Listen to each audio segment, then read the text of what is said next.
اتقوا ربهم إلى الجنة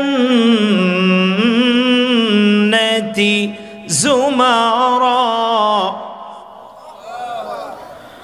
حتى إذا جاءوها وفتحت أبوابها وقال لهم خزنتها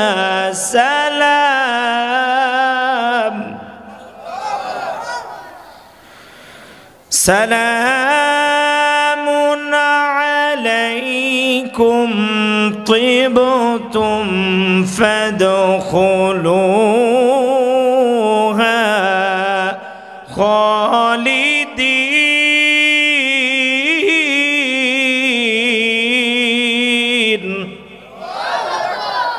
যখন আল্লাহ তাআলা যারা কিনা আল্লাহর ভয়ে এই দুনিয়াতে কুরআনুল কারীমের মজলিসে দুনিয়াবী সমস্ত মোহ ত্যাগ করে ইত্তাকু রাব্বাহুম, যারা কিনা আল্লাহর ভয়ে দুনিয়ার এই রিয়াজুল জান্নার ভিতরে অংশ নিয়েছে, আল্লাহ তাআলা তাদের জন্য বরাদ্দ রেখেছেন ইলাল জান্নাতি যুমারা। আল্লাহ তাদের জন্য কি বরাদ্দ করেছেন? আল্লাহর জান্নাত। প্রিয় দিনী ভাইয়েরা আমার, আপনাদের কাছে শুনতে চাই, 1-1.5 ঘন্টা এখানে বসে যদি আল্লাহ তাআলার জান্নাতের মেহমান হওয়া যায়, এটা লাভ নাকি? আউযু বিল্লাহি মিনাশ শাইতানির রাজীম।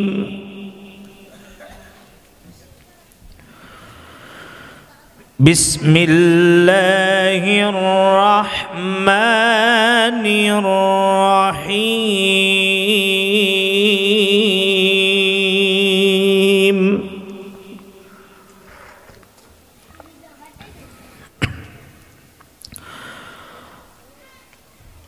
وقل رب أدخلني مدخل صدق وأخرجني مخرج صدق واجعل لي من لدنك سلطانا نصيرا।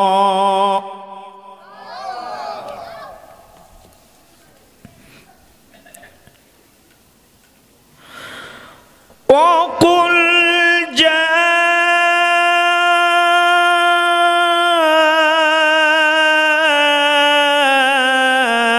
الحق وزهق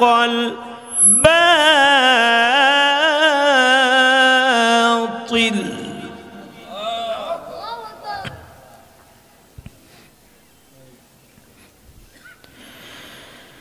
إن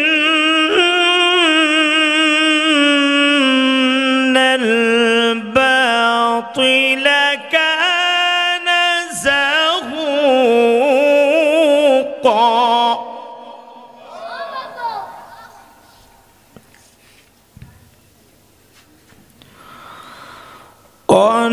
وننزل من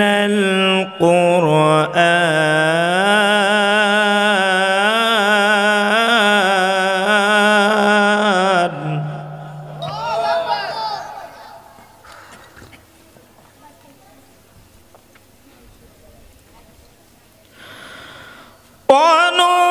وننزل من القرآن ما هو شفاء ورحمة للمؤمنين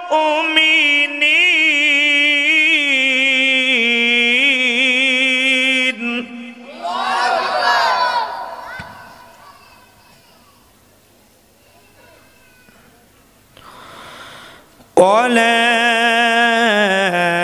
يزيد الظالمين إلا خسارا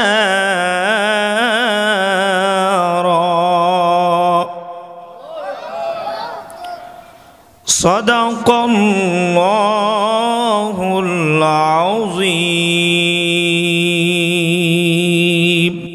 আমার সাথে যদি কোনো অবস্থাতেই একটা শক্তি না থাকে, যে শক্তির নাম হলো রাজনীতি, যে শক্তির নাম হলো, একটু জোরে বলেন কি বলেছি, রাজনীতি, যত সময় পর্যন্ত আমি এর সাথে যুক্ত না হব আর আমার হাতে যত সময় পর্যন্ত ক্ষমতা না আসবে, অত সময় পর্যন্ত এই অন্ধকার, এই জুলমাত, এই কুসংস্কার আদেও সরানো সম্ভব। আর একটু জোরে বলেন। তাহলে আমরা বুঝতে পারলাম যে সমাজ যদি আলোকিত করতে হয়, রাষ্ট্র যদি আলোকিত করতে হয়, তাহলে আপনাকে আমাকে কোথায় আসতে হবে? রাজনীতিতে আসতে হবে। আল্লাহ রাব্বুল আলামিনকে সেই কথাটাই নবী করিম সাল্লাল্লাহু আলাইহি ওয়াসাল্লাম স্পষ্ট আকারে বললেন। কত বছর আগে? 1 বছর আগে আল্লাহ রাব্বুল আলামিনকে ডাক দিয়ে বললেন, আল্লাহর কাছে দোয়া করলেন নবী করিম সাল্লাল্লাহু আলাইহি ওয়াসাল্লাম, আকুর রব্বি আদখিলনি মুদখালা সিদকিন ওয়া আখরিজনি মুখরাজা সিদকিন। আল্লাহর হাবিব দোয়া করলেন, হে আমার রব, হে আমার পরওয়ারদিগার, আমাকে তুমি যেখানে নিয়ে যাও সত্যতার সাথে সেখানে নিয়ে যাও। তার মানে আল্লাহ তাআলা তার যে হিজরত করতে হবে, আল্লাহ সুবহানাহু ওয়া তাআলা তার হাবিবকে আগেই কি দিয়ে দিয়েছেন? ইঙ্গিত দিয়ে দিয়েছেন। আল্লাহ তাআলার হাবিব বলছেন, ও আল্লাহ, তুমি আমাকে যেখানেই নিয়ে যাও সেখানে সত্যতার সাথে তুমি সেখানে আমাকে নিয়ে যেও, আর যেখান থেকে তুমি আমাকে বের করবে সত্যতার সাথেই সেখান থেকে বের করো, এবং তোমার কাছে আমি ওই জিনিসটি চাই, ওই নিয়ামত চাই তোমার পক্ষ থেকে। কার পক্ষ থেকে? আর একটু জোরে বলেন। কর্তৃত্বশীল পরাক্রান্ত শক্তিকে আমার সাহায্যকারী হিসেবে তুমি বানিয়ে দাও। আমি বের হয়ে যাব, ঠিক আছে, সেটা হবে সত্যতার সাথে। আবার যখন ফিরে আসব সেটাও হবে সত্যতার সাথে। ও আল্লাহ, ওয়াজআলনি মিন লাদুনকা সুলতানান নাসীরা, তুমি আমাকে যদি রাষ্ট্র ক্ষমতা না দাও তাহলে এই অন্ধকারাচ্ছন্ন জাতিকে আলোর রাস্তা দেখানো সম্ভব। কে বুঝেছেন? নবী করিম সাল্লাল্লাহু আলাইহি ওয়াসাল্লাম এটা বুঝেছেন যে রাষ্ট্রীয় ক্ষমতা ছাড়া কোনো দিন এ জাতিকে আলোর রাস্তা দেখানো সম্ভব নয়। আল্লাহর হাবিব বিষয়টা বুঝলেন, আর আমরা আল্লাহর হাবিবের উম্মত বলে দাবি করি, কিন্তু এক শ্রেণীর আলেমরা আমরা এখনো বুঝি নাই। কিয়ামতের আগে ওদের বুঝ হবে কিনা ওটা আল্লাহই জানে। একটু আগে যেগুলো নেত্রী পালায় গেছে ওটা বাদ, যারা আছে এক সময় যাদেরকে নিয়ে আমরা আশাবাদী ছিলাম, এরম একজন নেত্রীর বক্তব্য শুনছিলাম। হুজুররা তারা হলো ধর্মকে নিয়ে ব্যবসা করছে, রাজনীতি পলিটিক্যাল বিষয় কেন এইভাবে আলেমরাই করবে, তারা ধর্মের কথা বলবে, মানুষকে ভালোর দিকে ডাকবে। কত সুন্দর কথা। আমরা মানুষকে ডাকবো আর তোমরাও ধরো মদের লাইসেন্স দেবা, তোমরা নারী ব্যবসার লাইসেন্স দেবা, তোমরা আবাসিক হোটেলের লাইসেন্স দেবা, আর আমরা শুধু ওয়াজি করে যাব। এর নাম ইসলাম নয়। এর নাম কি না? আর একটু জোরে বলেন, এর নাম কি না? এর নাম ইসলাম না। এটা আজকের বাংলার জমিনে যারা বুঝতে পেরেছে যে আলেমরা তারা শুধু মসজিদ, তারা শুধু মাদ্রাসা আর শুধু খানকা নিয়ে পড়ে নাই, তারা রাষ্ট্র ক্ষমতায় যাওয়ার জন্য চেষ্টা করছে। প্রিয় দিনী ভাইরা আমার, আল্লাহর হাবিব রাহমাতাল লিল আলামিন আল্লাহ রাব্বুল আলামিনকে ডাক দিয়ে বললেন, ও আল্লাহ, আবু জাহেল রাষ্ট্র চালাবে, ওই চেয়ারে বসে থাকবে, ক্ষমতার চেয়ারে, আর আমি বাইতুল্লাহর ভিতরে থাকব, সাহাবায়ে কেরামকে তালিম তারবিয়াত দিব, আর সাহাবায়ে কেরাম আসবে, তাদের একটু খুরমা খেজুর আর জমজমের পানি খাওয়াবো। আল্লাহ, এটা হবে না, আমি তোমার কাছে একটা ক্ষমতা চাই, ওয়াজআলনি মিন লাদুনকা সুলতানান নাসীরা। আল্লাহ, তোমার কাছে আমি রাষ্ট্রের ক্ষমতা চাই। আমি কিসের ক্ষমতা চাই? রাষ্ট্রের ক্ষমতা চাই।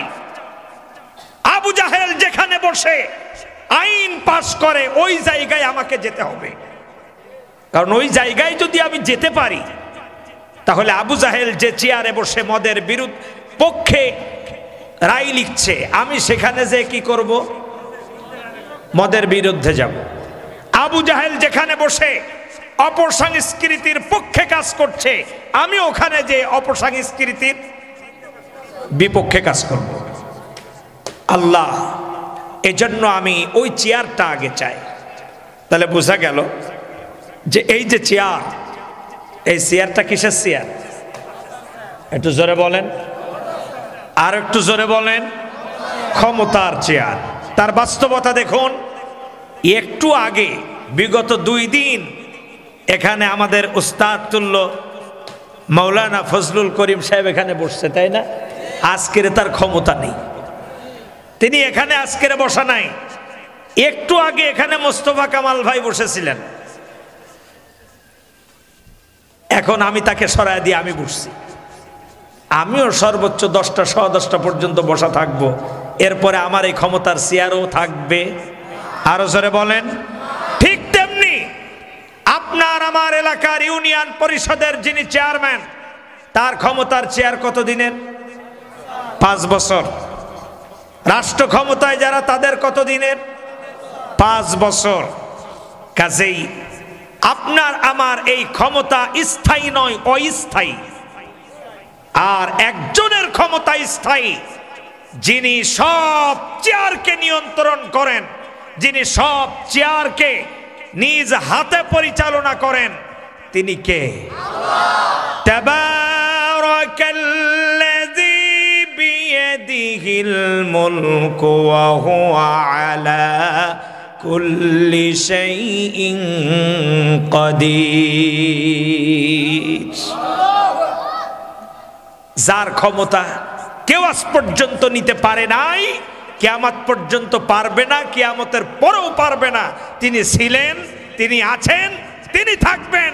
কিন্তু আমাদের ক্ষমতার শুধু কি হতে থাকবে? পালা বদল হতে থাকবে।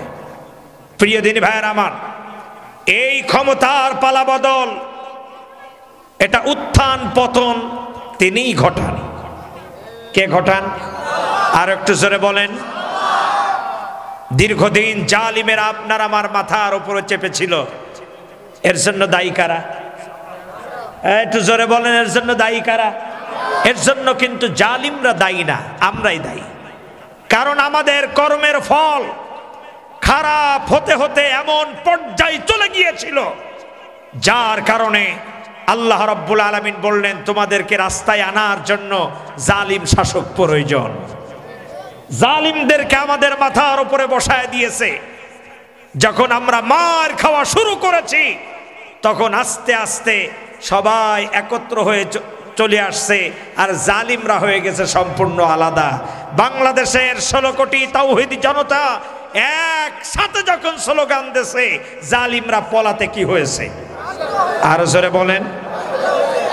এখন আসুন, এই জালিমদের থেকে আবারও যদি কোনো জালিম পয়দা হয়, তাদের শিক্ষা নেওয়া দরকার আছে না নাই? আরো জোরে বলেন। প্রিয় দিনী ভাইয়ের আমার, ইদানিং আমরা দেখতে পাচ্ছি নব্য জালিমের আবার আবির্ভাব ঘটতেছে। কোরআন বিদ্বেষী কথাবার্তা আবার বলা শুরু করেছে, ইসলামী সংগঠনের বিরুদ্ধে কথা বলা শুরু করেছে। মনে রাখতে হবে, আল্লাহর কোরআনের দলের বিরুদ্ধে কথা বলার পরে, নিষিদ্ধ করার পরে 1 মাসও টিকতে পারে নাই, আল্লাহ কিন্তু তাদেরকে দেশ থেকে তাড়িয়ে ছেড়েছে। তারা তো পালিয়ে যাওয়ার মতন একটা গন্তব্য পেয়েছিল। যদি আবারও কেউ ইসলামী সংগঠনকে নিয়ে বাজে কমেন্ট করে, বাজে কথা বলে, তারা কিন্তু এবার আর পালাবার সুযোগ পাবে না। তাদের জন্য একটাই জায়গা, সেটা হলো বঙ্গোপসাগর। সাবধান হয়ে যাও। প্রিয় দিনী ভাইয়ের আমার, নবী করিম সাল্লাল্লাহু আলাইহি ওয়াসাল্লাম ডাক দিয়ে বললেন, ও আল্লাহ, আবু জাহেল রাষ্ট্র চালাবে, আবু জাহেল ক্ষমতায় বসে ইসলামের বিপক্ষে কাজ করবে, আর আমি বাইতুল্লাহর ভিতরে থাকব, এটা হবে না। আমি তোমার কাছে কি চাই? আর একটু জোরে বলেন। ক্ষমতা চাই, যাতে করে আমি এই কুলসিত সমাজকে কোরআনের আলোয় কি করতে পারি? আলোকিত করতে পারি। প্রিয় দিনী ভাইয়ের আমার, আল্লাহর হাবিব যেখানে রাজনীতিতে এসেছেন, আপনাকে আমাকে এই রাজনীতিতে আসা তাহলে কি দরকার না ফরজ? আর একটু জোরে বলেন, ফরজ। প্রিয় দিনী ভাইয়েরা আমার, নবী করিম সাল্লাল্লাহু আলাইহি ওয়াসাল্লাম আল্লাহ রাব্বুল আলামিনকে যখন ডাক দিয়ে বললেন, আল্লাহ, আমি রাষ্ট্রের ক্ষমতা চাই, আল্লাহ রাব্বুল আলামিন ডাক দিয়ে বললেন, ও নবী, আপনি রাষ্ট্রের ক্ষমতা চেয়েছেন, ঠিক আছে, হাত তুলেছেন, দোয়া করেছেন, ঠিক আছে, কিন্তু নবী, রাষ্ট্র কেমনে পরিচালনা করতে হয় সেই জ্ঞান তো আপনার ভিতরে নাই। রাষ্ট্র কেমনে পরিচালনা করবেন সেই জ্ঞান তো আপনার ভিতরে নাই। আমি যদি না দেই আপনি কেমনে পাবেন? ও নবী, আপনি গোটা জাতির শিক্ষক। এই ট্রেনিং দুনিয়ার কোন সাধারণ সলিমদ্দি কুসিমদ্দির কাছ থেকে আপনার নেওয়া লাগবে না। এই ট্রেনিং আপনাকে আমার নিজের কাছে এনে দিব। চিৎকার মেরে বলুন আল্লাহু আকবার। কে বলতেছেন? আল্লাহ নিজেই ট্রেনিং এর জন্য আল্লাহর হাবিবকে বললেন, ও নবী, আপনি প্রস্তুতি নেন। আপনি কি নেন? আর একটু জোরে বলেন। আল্লাহর হাবিব রাহমাতাল লিল আলামিনের ট্রেনিং যখন শুরু হলো, সুবহানাল্লাযী আসরা বিআবদিহি লাইলাম মিনাল মাসজিদিল হারাম ইলাল মাসজিদিল আকসাল্লাযী বারাকনা হাওলাহু লিনুরিয়াহু মিন আয়াতিনা ইন্নাহু হুয়াস সামিউল বাসীর। আল্লাহ তাআলা ট্রেনিং শুরু করলেন মসজিদে হারাম থেকে। কোথায়? মসজিদে আকসা। হুজুর গতকাল এ বিষয়ে কথা বলেছেন, আমি দেখছি। আল্লাহ রাব্বুল আলামিন যখন নিয়ে গেলেন, এর আগে সুন্দরভাবে সিনা কি করে নিয়েছেন? সিনা সাক করে নিয়েছেন। এখানে ট্রেনিংটা কি? ও নবী, আগন্তুক কোনো মেহমান আসবে, আপনি তাকে চেক ছাড়া ঢুকাবেন না। সাথে পেট্রোল বোম থাকতে পারে, চকলেটবাজি থাকতে পারে, আপনার রাষ্ট্রের ভিতরে গোপনে ইয়াবা ঢুকে যেতে পারে, ফেন্সিডিল ঢুকতে পারে। নবী এই সুযোগ দেওয়া যাবে না। সেজন্য পূর্ণাঙ্গভাবে তাকে সার্চ করতে হবে। কথা কি বুঝতেছেন? প্রিয় দিনী ভাইয়েরা আমার, আল্লাহর হাবিব রাহমাতাল লিল আলামিনকে যখন রাষ্ট্রীয় ট্রেনিং এর জন্য নিয়ে যাচ্ছেন, আজকের আমরা মুসলমান কোরআনুল কারীম পড়ি না, গবেষণাও করি না, এজন্য আমরা তৈরি করি বাইসাইকেল, নসিমন, আলম সাধু, ইজি বাইক, ঠেলা গাড়ি। আল্লাহর হাবিব রাহমাতাল লিল আলামিনের মেরাজ নিয়ে গবেষণা করে আজকের পৃথিবীর বিজ্ঞানীরা তারা বড় বড় রকেট, প্লেন এগুলো তৈরি করেছে। জোরে বলুন আল্লাহু আকবার। ওরা দেখলো মুহাম্মদ সাল্লাল্লাহু আলাইহি ওয়াসাল্লাম যখন মেরাজে গেছেন, যাওয়ার সময় যে বাহনে গেলেন ওটা কি সরাসরি সোজা উঠছে নাকি হালকা কাত ছিল, এটা দেখতেছেন। ওরা দেখলো যে এই বাহনটা সরাসরি সোজা, কারণ সোজা যদি যেতে যায় তাহলে ওপরের যে প্রবাহিত প্রবল বাতাস এগুলো এটাকে কি করতে পারে, ফেলায় দিতে পারে।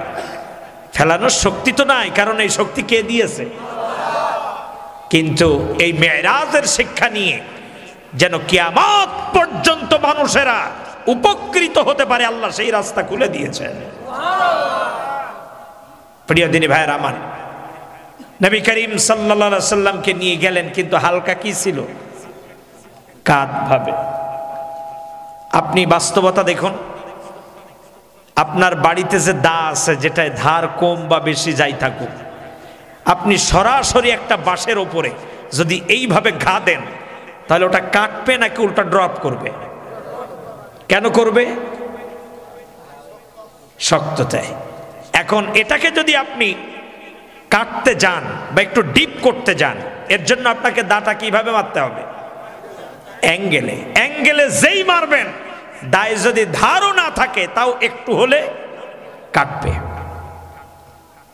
ওরা মেরাজ নিয়ে গবেষণা করে দেখলো যে যখন এটা উঠে গেল ঊর্ধ্বগমনে, তখন এটা হালকা কি ছিল? কাত ছিল। এই অবস্থায় চলে গেল। আজকের পৃথিবীর বিজ্ঞানীরা এই মেরাজ নিয়ে গবেষণা করে প্লেন তৈরি করেছে, রকেট তৈরি করেছে। চিৎকার মেরে বলুন আল্লাহু আকবার। এগুলো সব হলো মুসলমানদের এই কিতাব থেকে পড়ে পড়ে দেখে দেখে এগুলো ওরা আবিষ্কার করছে। আর আমরা মুসলমানেরা বাইসাইকেল আবিষ্কার করতেছি, ইজি বাইক, আলম সাধু, করিমন, নসিমন, ভটভটি, এইগুলো আবিষ্কার করতেছে। আর ওরা আল্লাহর কোরআন গবেষণা করে করে এগুলো আবিষ্কার করতেছে। এটা আফসোসের বিষয়। প্রিয় দিনী ভাইরা আমার, আল্লাহর হাবিব রাহমাতাল লিল আলামিন যখন রওনা হয়ে গেলেন, প্রথম আসমানে যখন গেলেন, ভিতর থেকে আওয়াজ এলো, ওয়ামান মাআকা, আপনার সাথে কে? আপনার, আচ্ছা কে সাথে আছে? এই খবর কি আগে থাকতে সব প্রস্তুত হয়ে গেছে না? ট্রেনিংটা কিসের? রাজনৈতিক ট্রেনিং। কিসের ট্রেনিং? রাজনীতি ট্রেনিং। দেখেন ও নবী, আপনার বেলায় যেভাবে প্রশ্নবিদ্ধ আপনার সাথের লোক, ঠিক তেমনি আপনি এভাবে প্রশ্ন করে করে ঢুকাবেন। প্রশ্ন হলো, আপনার সাথে কে? জিব্রাইল বললেন, আমার সাথে আছেন মুহাম্মাদুর রাসূলুল্লাহ সাল্লাল্লাহু আলাইহি ওয়াসাল্লাম। আচ্ছা, উনি কি রাষ্ট্রীয় মেহমান না নিজের ইচ্ছায় আসতেছেন? কথাটা বুঝবেন ভালো করে, যে উনি কি রাষ্ট্রীয় মেহমান নাকি নিজের ইচ্ছায় তিনি আসতেছেন? কেমন মেহমান? প্রশ্ন করা হলো, সাথে সাথে জিব্রাইল ডাক দিয়ে বললেন, উনি রাষ্ট্রীয় মেহমান। জোরে বলুন না আল্লাহু আকবার। তার মানে সম্মান কয় ধরনের? দুই। আপনি এখান থেকে কাউন্সিলরের অফিসে যাবেন, ইউনিয়ন পরিষদে যাবেন, ওখানে যাওয়ার পরে আপনি নিজ ইচ্ছাই গেছেন, মনে করেন চারিত্রিক সনদপত্র আনতে বা অন্য কোনো কিছু আনতে, সেক্ষেত্রে সম্মান একরকম। আর চেয়ারম্যান আপনাকে ডেকেছে যে এই বিচারটা আমি সমাধান করতে পারতেছি না, আপনি একটু আসুন, এই দুইটার সম্মান দুই রকম না একরকম? আপনি নিজ কাজে গিয়েছেন, আপনাকে বসতেও দেবে না, বলবে দাঁড়ান স্যার আসুক, তারপরে সব ব্যবস্থা হবে। সর্বোচ্চ সচিব আপনি যদি বেশি সম্মানিত লোক হন, তাহলে আপনাকে একটা চেয়ার দিয়ে বলবে বারান্দায় বসেন। বিষয়টা এমন নয় কি প্রিয় ভাইয়েরা? আর যদি আপনি ইউনিয়ন পরিষদের মেহমান হয়ে যান, তাহলে সচিব তাকায় থাকবে আপনি কোন সময় গেট দিয়ে ঢোকেন। প্রিয় দিনী ভাইয়েরা আমার, আল্লাহ সুবহানাহু ওয়া তাআলা জানিয়ে দিলেন, ও নবী, রাষ্ট্রীয়ভাবে যখন আপনি কাউকে আমন্ত্রণ করবেন তখন সম্মান হবে একরকম, আর যখন কিনা নিজ ইচ্ছায় আসবে তখন সম্মান হবে আর এক রকম। চিৎকার মেরে বলুন আল্লাহু আকবার। ভিতরে প্রবেশ করলেন, যাওয়ার পরে সর্বপ্রথম যার সাথে দেখা হয়ে গেল তিনি হলেন এই পৃথিবীর প্রথম মহামানব। বলুন তো নাম কি? তিনি যে এই পৃথিবীর প্রথম মহামানব, এতে কোনো সন্দেহ আছে? আমরা সবাই কিন্তু তার থেকে। আল্লাযী খলাকাকুম মিন নাফসিন ওয়াহিদা ওয়া খালাকা মিনহা যাওজাহা ওয়া বাসসা মিনহুমা রিজালান কাসীরাও ওয়া নিসা।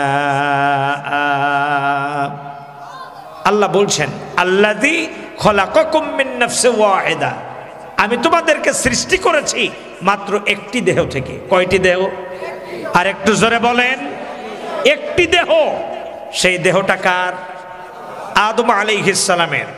তার পাঁজর থেকে তৈরি করা হয়েছে তার প্রিয়তমা স্ত্রী আম্মা জান হাওয়া আলাইহিমাস সালাম। তার থেকে আল্লাহ তাআলা অসংখ্য নারী পুরুষ এই পৃথিবীতে ছড়িয়ে দিলেন। এটা কোন পর্যন্ত থাকবে? কিয়ামত পর্যন্ত এইভাবে চলতে থাকবে। কিন্তু পৃথিবীর প্রথম মহামানব তিনি হলেন সাইয়েদনা আদম আলাইহিস সালাম। তার মানে তিনি হলেন পৃথিবীর সকল মানুষের, তিনি হলেন মুরব্বী। তিনি সকলের কি? আর একটু জোরে বলেন। সকলের মুরব্বী। প্রিয় দিনী ভাইয়েরা আমার, আল্লাহ রাব্বুল আলামিন জানিয়ে দিলেন, ও নবী, এই পৃথিবীর প্রথম মহামানব সাইয়েদনা আদম। নবী শুনুন, এই পৃথিবীর মুরব্বী তিনি। ও নবী, আপনি যখন মেরাজ থেকে চলে যাবেন, যাওয়ার পরে আপনার রাষ্ট্রের ভিতরে যত মুরব্বীরা থাকবে নবী, আপনাকে আমি বলে দিলাম সকল মুরব্বীদেরকে আপনার উপদেষ্টা বানাবেন। মুরব্বীরা আপনার জন্য দোয়া করবে, আপনি রাষ্ট্র পরিচালনা করতে সুন্দরভাবে সক্ষম হবেন। চিৎকার মেরে বলুন আল্লাহু আকবার। আপনাদের কাছে শুনতে চাই, আমাদের দেশে এখন মুরব্বীদের সম্মান আছে? আচ্ছা, মুরব্বীদের যে সম্মান নেই এর জন্য দায়ী যুবকেরা।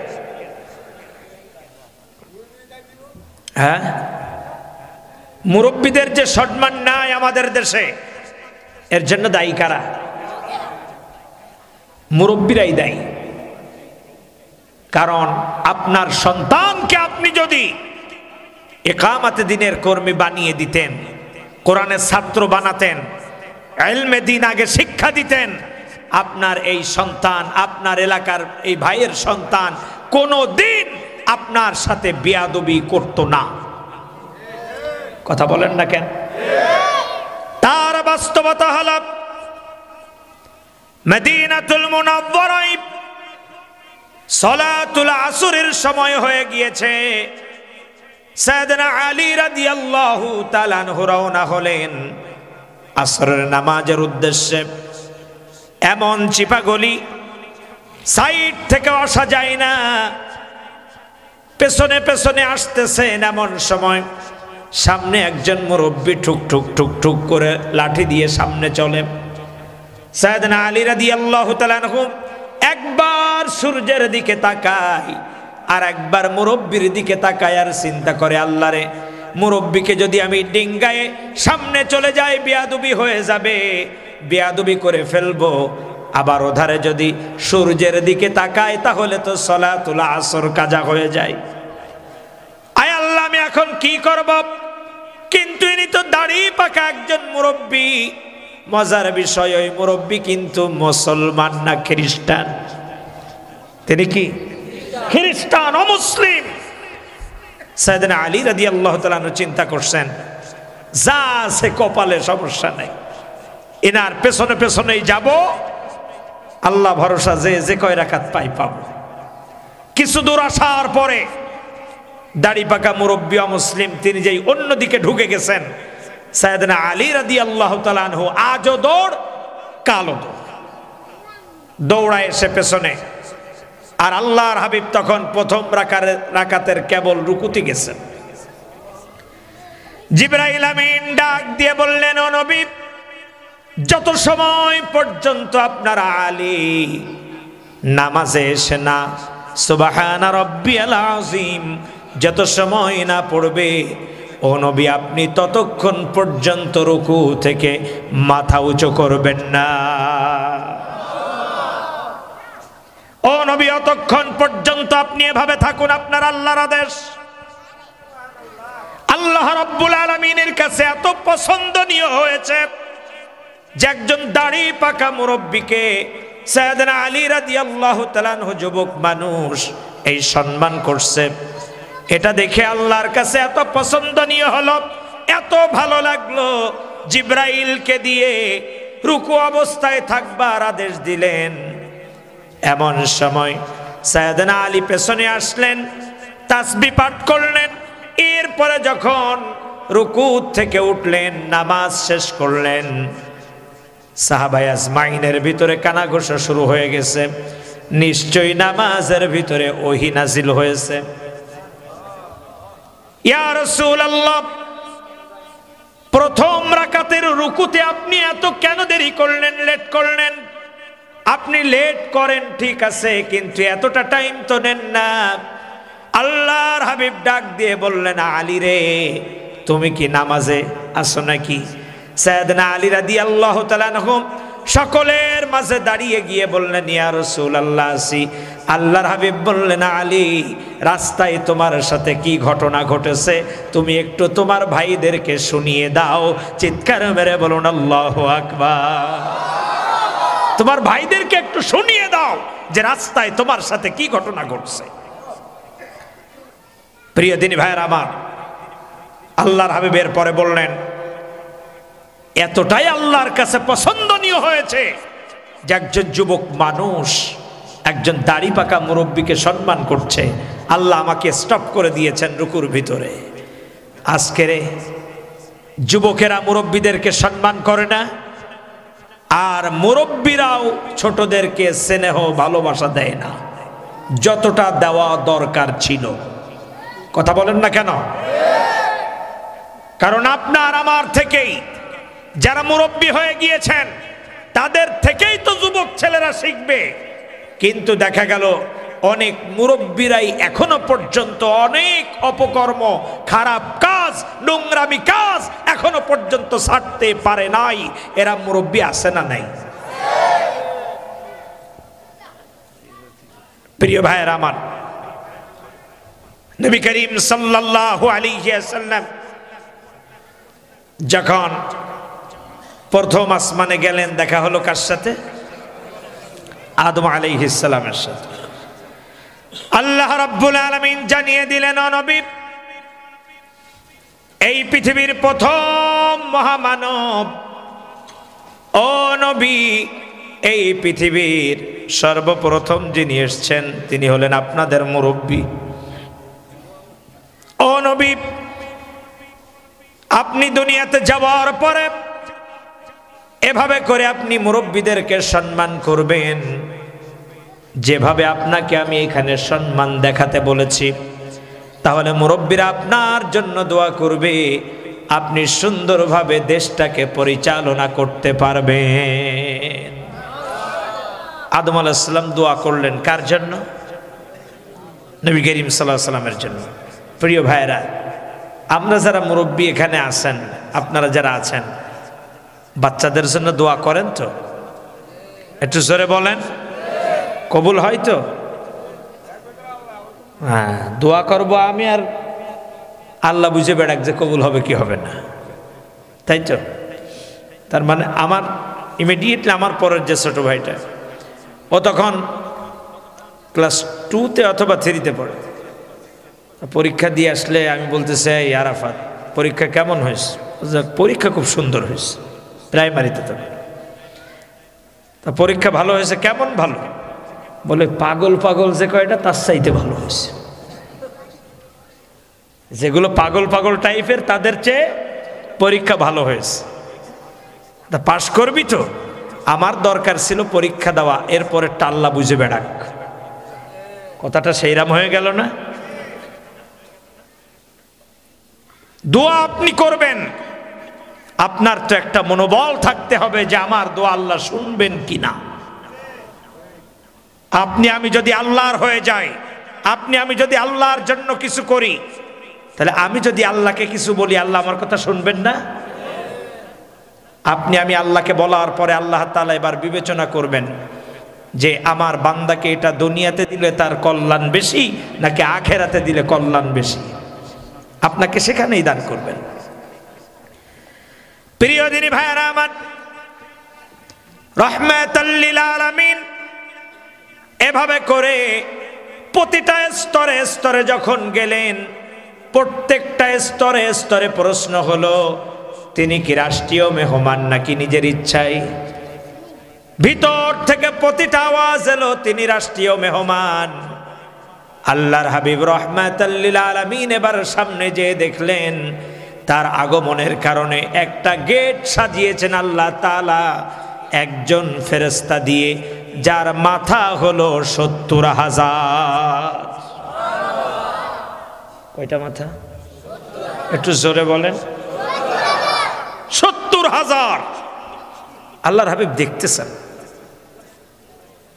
এমন সময় আল্লাহর হাবিব লক্ষ্য করলেন যে প্রত্যেকটা মাথা থেকে একটাই আওয়াজ, আপনারাও আমার সাথে পড়েন, সুবহানাল্লাহ আলহামদুলিল্লাহ লা ইলাহা, জোরে সুবহানাল্লাহ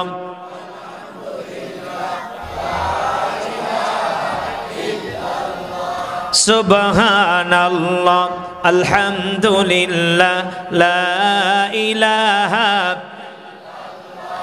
লা ইলাহা ইল্লাল্লাহু মুহাম্মাদুর রাসূলুল্লাহ। আল্লাহুম্মা সাল্লি আলা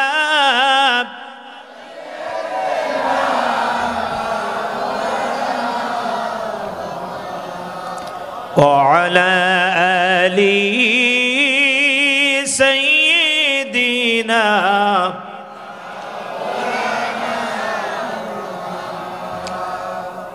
নবী করিম সাল্লাল্লাহু আলাইহি ওয়াসাল্লাম এই দৃশ্য দেখলেন। এখানেই শেষ নয়, প্রতিটা মাথার ওপরে আবার এভাবে করে 70,000, একটা দুইটা নয় 10টি স্তর আল্লাহ তাআলা এইভাবে সাজিয়ে রেখে দিয়েছেন। তাহলে আপনি আমি যদি আল্লাহর জিকির না করি, প্রশংসা না করি, তার পবিত্রতা যদি ঘোষণা না করি, এতে আল্লাহর কোনো যায় আসে না। করলে লস কার, করলে লাভ কার? আমার। প্রিয় দিনী ভাইরা আমার, আল্লাহ সুবহানাহু ওয়া তাআলার দরবার থেকে রাসূল আরবী এবার যখন চলে আসছেন, চলে আসার সময় আল্লাহ রাব্বুল আলামিন জানিয়ে দিলেন, ও নবী আপনি তো চলে যাচ্ছেন, আপনার রাষ্ট্রের সংবিধান কেমন হবে, কিভাবে কি করতে হবে, সব ট্রেনিং আপনাকে আমি মেরাজের রাতে দিলাম। কিন্তু সংবিধানের ভিতরে 14টা পয়েন্ট আপনি দিয়ে রাখবেন। এই 14টা পয়েন্টের উপরে যদি আপনার বান্দা বান্দিরা চলতে পারে, তাহলে আবার এই জান্নাতের মেহমান তারা হয়ে যাবে। জোরে বলুন আল্লাহু আকবার। আল্লাহ রাব্বুল আলামিন এক নাম্বার যে পয়েন্টটা দিয়ে দিলেন, লা তাজআল মা'আল্লাহি ইলাহান আখার ফাতাকউদ মাযমুমান মাখযুলা। ও নবী, আপনি বিশ্ববাসীকে জানিয়ে দেবেন, আপনার উম্মতদেরকে জানিয়ে দেবেন, আল্লাহর সাথে তারা যেন কাউকে শিরক স্থাপন না করে। কে বলতেছেন? আর একটু জোরে বলেন, লা তাজআল মা'আল্লাহি ইলাহান আখার। ও নবী, আল্লাহর সাথে দ্বিতীয় কাউকে মাবুদ হিসেবে যেন তারা পরিণত না করে। কে বলতেছেন? আল্লাহ তাআলা। আমরা আল্লাহ এক এবং একক, তাকে কেউ জন্ম দেননি, তিনিও কাউকে জন্ম দেয়নি। এটা কি আমরা বিশ্বাস করি কিনা? আর একটু জোরে বলেন। আচ্ছা, যদি এর বিপরীত যায় তাহলে আপনি আমি কি করব? কথা বলতে হবে। তাহলে আপনি আমি কি করব? শিরক করব। আল্লাহ এক, আল্লাহ অদ্বিতীয়, এটা আমরা সবাই বিশ্বাস করি কিনা? এখন যদি কেউ চিন্তা করে না আল্লাহ একজন না আরো আছে, তাহলে সে কি করবে? আরো জোরে বলেন। নিঃসন্দেহে শিরক করবে। কারণ এই কথাটাকে নির্বাচিত, সিলেকশন যিনি করে দিয়েছেন তিনি কে? এটা যতটা সহজে বুঝছেন, এবার ভালো করে বোঝার চেষ্টা করেন কথাগুলো। আল্লাহ যেমন তার নিজের ক্ষেত্রে এটাকে সিলেকশন করেছেন, শুধু এটাই নয়, আল্লাহ রাব্বুল আলামিন যে বিষয়গুলোকে সিলেকশন করে দিয়েছেন, মনোনীত করে দিয়েছেন, এর বিপরীত আর কোনো কিছু মনে করা, কোনো কিছু তৈরি করা, ওটাকে সমর্থন করা, যারা করবে তারাও শিরক করবে। কথা কি বুঝে আসছে? আমরা মনে করেছি, মনে হয় শুধুমাত্র শিরক মানে হলো কবরে সেজদা দেওয়া, শুধু মনে হয় ভণ্ড পীরদের পায়ের উপরে সেজদা করা, এটাই মনে হয় শুধুমাত্র শিরক। তা নয়। আল্লাহ রাব্বুল আলামিন যেটা মনোনীত করেছেন, যেটা সিলেকশন করে দিয়েছেন, ওর বিপরীত আর কোনো কিছু তৈরি করা, এটাও হলো আপনার আমার জন্য কুফরি, এটা হলো শিরক। জোরে বলুন কথা ঠিক কিনা? প্রিয় দিনী ভাইরা আমার, আপনি আমি আল্লাহ এক এবং একক, এই জায়গায় শিরক করছি না, কিন্তু অন্য জায়গায় শিরক কুফরি করে বসে আছি। আল্লাহ সুবহানাহু ওয়া তাআলা ঈমানদারদেরকে ডাক দিয়ে বলছেন, ঈমানদারেরা শোনো, ইয়া আইয়ুহাল্লাযীনা আমানু আতিউল্লাহ ওয়া আতিউর রাসূল ওয়া লা তুবতিলু আমালাকুম। ইয়া আইয়ুহাল্লাযীনা আমানু, তোমরা যারা ঈমান এনেছো, আমি আপনাদের কাছে দেখতে চাই এখানে যারা আছেন আমরা সবাই ঈমানদার কিনা? একটু জোরে বলেন। সবাই আমরা ঈমানদার। আল্লাহ আমাদেরকে ডাক দিয়ে বলছেন, ইয়া আইয়ুহাল্লাযীনা আমানু, তোমরা যারা ঈমান এনেছো, আতিউল্লাহ, আনুগত্য করবা কার? আরো জোরে বলেন, আনুগত্য করবা কার? আনুগত্য মানে কি? ইশার নামাজ ফরজ ছিল, নামাজ আদায় করেছে, আনুগত্য হয়ে গেছে, এটা? এবার আসুন, আনুগত্য মানে কি? যে আগামী মার্চ মাসের ফার্স্ট টাইম রমজান আসতেছে, 30টা রোজা রাখবো, এটাই মনে হয় শুধু আনুগত্য, আর কোনো আনুগত্য নাই। বিষয়টা কি এমন? হজ ফরজ হয়েছে, হজ করলাম, বাস আমার আনুগত্য হয়ে গেছে, বিষয়টা কি এমন? আদেও না। আনুগত্য বলতে এক কথায় যেটা বুঝাবো, আল্লাহ রাব্বুল আলামিন আপনার আমার জন্য শরিয়ার যে বিধান দিয়েছেন, এই বিধান অতিক্রম না করার নাম হলো আনুগত্য। কথা কি বুঝে আসছে? আল্লাহ তাআলা আপনাকে আমাকে যেটা করতে বলেছেন ওটা পূর্ণাঙ্গভাবে মেনে নেওয়া এবং বাস্তবায়ন করা, এর নাম হলো আনুগত্য। আর আল্লাহ তাআলা যেটা বলেছেন এটা করা যাবে না। আপনার আমার জীবনে যত লাভ থাকুক, আপনার আমার জীবনে যদি কোনো বিপদও আসুক, তারপরেও ওইটা করা যাবে না, কারণ নিষেধ করেছেন কে? এর নাম হলো আতিউল্লাহ, আল্লাহর আনুগত্য। প্রিয় ভাইয়ের আমার, এখন এই আনুগত্য যদি না করি তাহলে এটা কি হবে? কথা বলেন, কথা বলেন। আমরা তো মনে করেছি আল্লাহ এক, আল্লাহ অদ্বিতীয়। এই জায়গাটাই এলোমেলো করলে মনে হয় শিরক হবে। জি না। প্রিয় দিনী ভাইরা আমার, এবার বলুন তাহলে আল্লাহ সুবহানাহু ওয়া তাআলা আপনার আমার জন্য একটা আইনের কিতাব সিলেকশন করে দিয়েছেন। সেই আইনের কিতাবের নাম কি? আর একটু জোরে বলেন। আল কোরআন। আল কোরআনের বিপরীত আমি যদি আর কোনো আইনকে সমর্থন করি, আর কোনো আইনের পক্ষে যদি স্লোগান দেই, মিছিল করি, মিটিং করি, তাহলে আমি কি করব? আল্লাহ রাব্বুল আলামিন আপনার আমার জন্য একটা পরিবর্তনশীল সংবিধান দিলেন। একটু জোরে বলেন তো, সেই সংবিধানের নাম কি? এই সংবিধানের বিপরীত আমার নিজের মনোপুত হচ্ছে না, এজন্য সংসদের অধিবেশন ডেকে আমি সুন্দর করে সংবিধান চেঞ্জ করে নিলাম। সংবিধান চেঞ্জ করার মতন ক্ষমতা কি কারো আছে? কারণ সংবিধান নির্বাচিত, সিলেকশন একটাই সংবিধান তিনি তৈরি করে দিয়েছেন। জোরে বলেন তিনি কে? এবার আসুন, সংবিধান তিনিই তৈরি করতে পারেন যার ক্ষমতা স্থায়ী। কথা বুঝতে পেরেছেন? যার ক্ষমতা স্থায়ী তিনি সংবিধান রচনা করতে পারেন, আর যার ক্ষমতা অস্থায়ী তিনি সংবিধান রচনা করার ক্ষমতা রাখেন। আপনাদের কাছে শুনতে চাই, বাংলাদেশে ক্ষমতা স্থায়ী কার কার ছিল? আরে আল্লাহটা তো আছে। বাংলাদেশে যারা ক্ষমতায় ছিল, কারটা স্থায়ী ছিল? কারোরটা স্থায়ী ছিল না। কিয়ামতের আগে হওয়ার আশঙ্কা আছে? নাই। আমরা এতদিন একটা আশায় ছিলাম যে একজনেরটা মনে হয় স্থায়ী হবে। তিনি কেডা? নামটা আমরা মনে ভাষণ আমরা সবাই চিন্তা করেছিলাম যে মনে হয় ওনার ক্ষমতাটা স্থায়ী হতে পারে, তারপরেও তার স্থায়ী ক্ষমতা হবে না, তাহলে কোরআন মিথ্যা হয়ে যায়।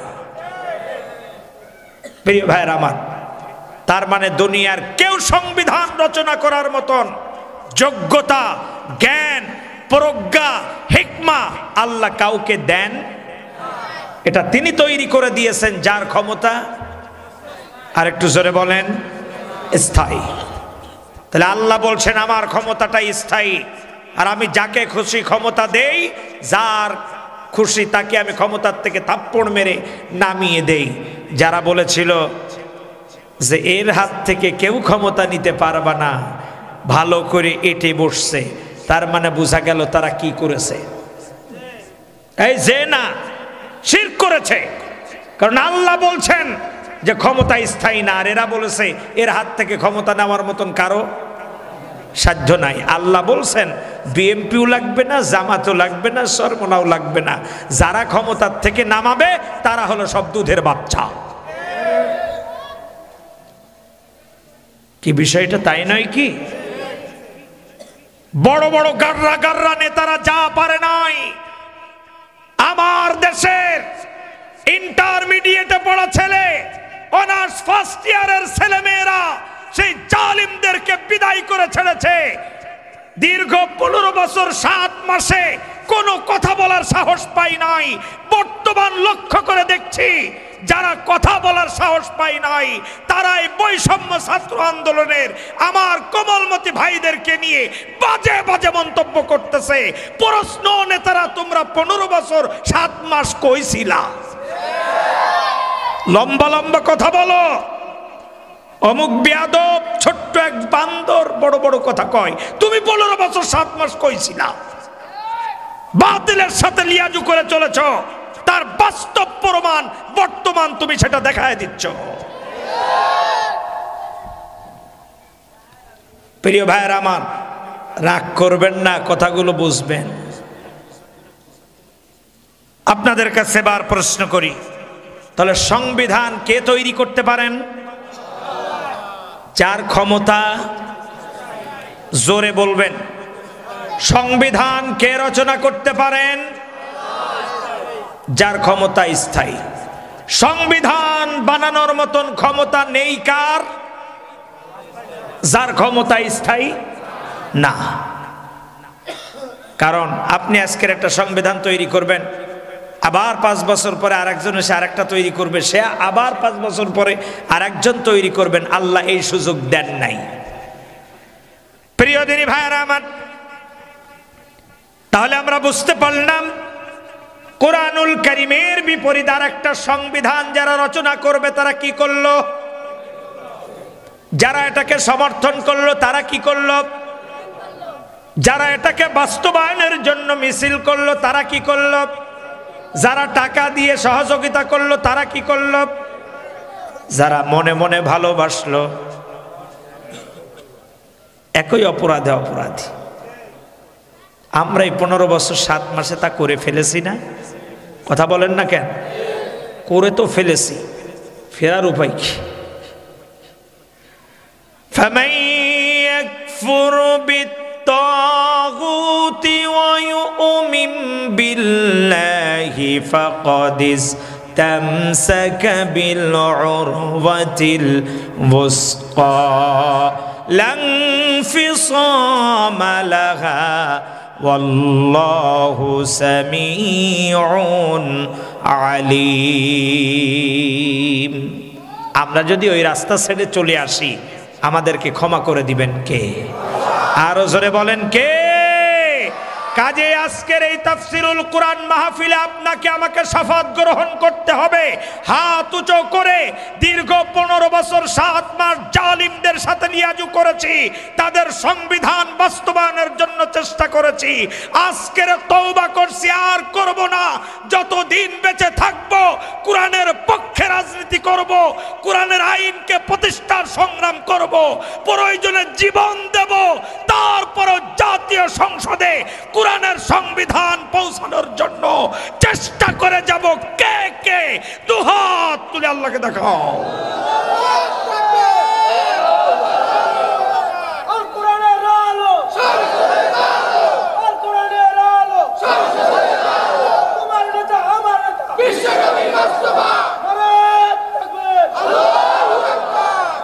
প্রিয় ভাইয়েরা আমার, তাহলে আমরা এখান থেকে শিরকের আরেকটা পয়েন্ট বের করে নিলাম, যে সংবিধান আল্লাহ যেটা রচনা করেছেন এর বাইরে যাওয়ার সুযোগ, আরো জোরে বলেন, নাই। এবার আসুন, সুদ, ঘুষ, জেনা, ব্যভিচার এর প্রত্যেকটার বিধান কে করে দিয়েছেন? আমাদের দেশে যে আইন আছে, ব্রিটিশের আইন, যে কেউ হত্যা করেছে তাকে কি করো? ফাঁসি দিয়ে দাও। কোরআন যেভাবে বিচার করতে বলেছে সেইভাবে যদি বিচার ফয়সালা হয়, আল্লাহ তাআলা তাকে বেকসুর খালাস দিয়ে দেবেন, আর ওই বিচার দ্বিতীয়বার আল্লাহ করবেন না। এখন আসুন, ব্রিটিশের আইন দিয়ে যে বিচার হচ্ছে, হত্যার বিচার, কিয়ামতের ময়দানে তাকে পুনরায় আবার আসামির কাঠগড়ায় দাঁড় করাবেন আল্লাহ। কারণ আল্লাহর মনোনীত বিচার হয় নাই।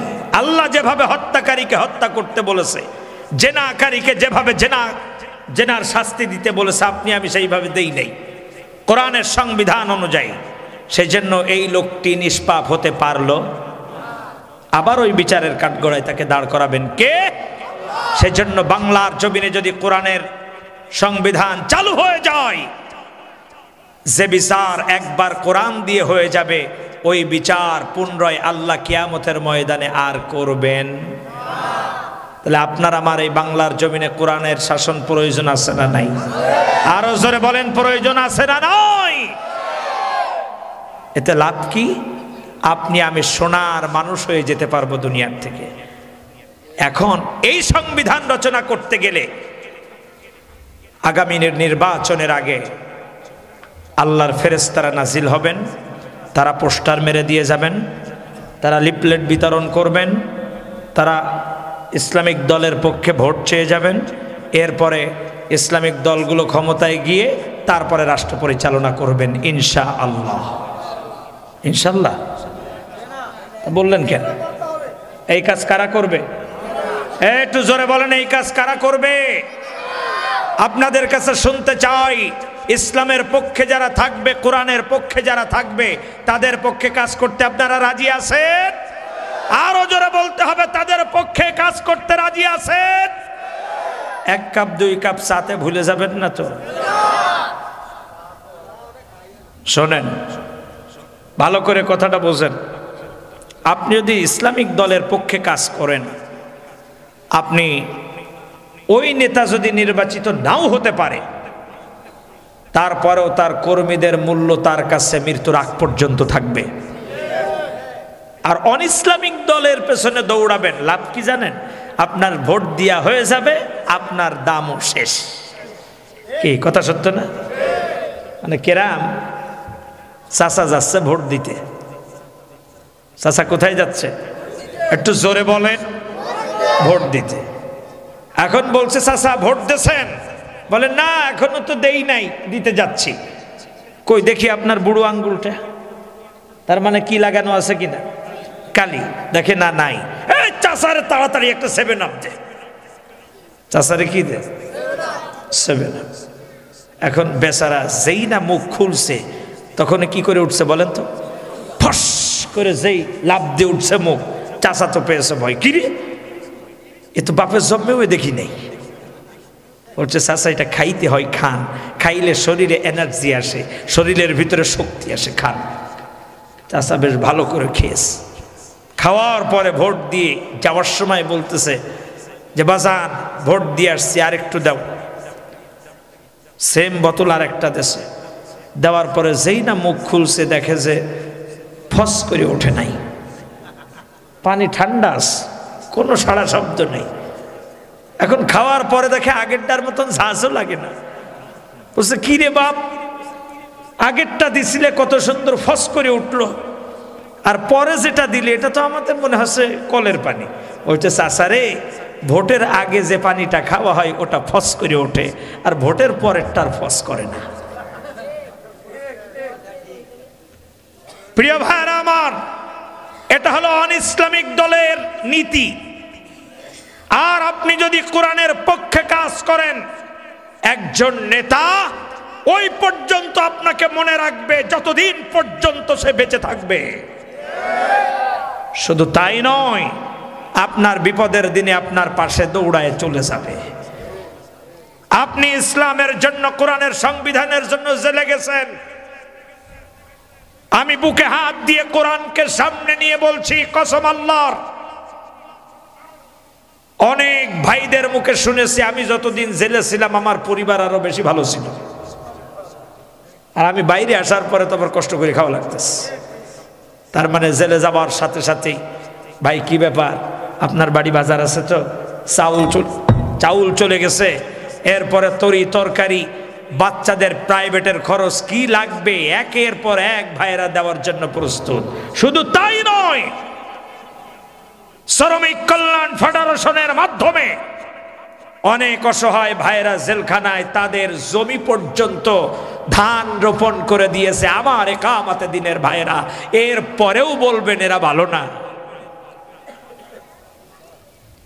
সেজন্য ভোলাবাসী, আপনাদের কাছে বলতে চাই, আর কোন জালিমদের পেছনে আমরা যেতে চাই? যারা মানব রচিত সংবিধান তৈরি করেছে, আমরা তাদের পেছনে যে আমার আখেরাতকে আর নষ্ট করতে চাই?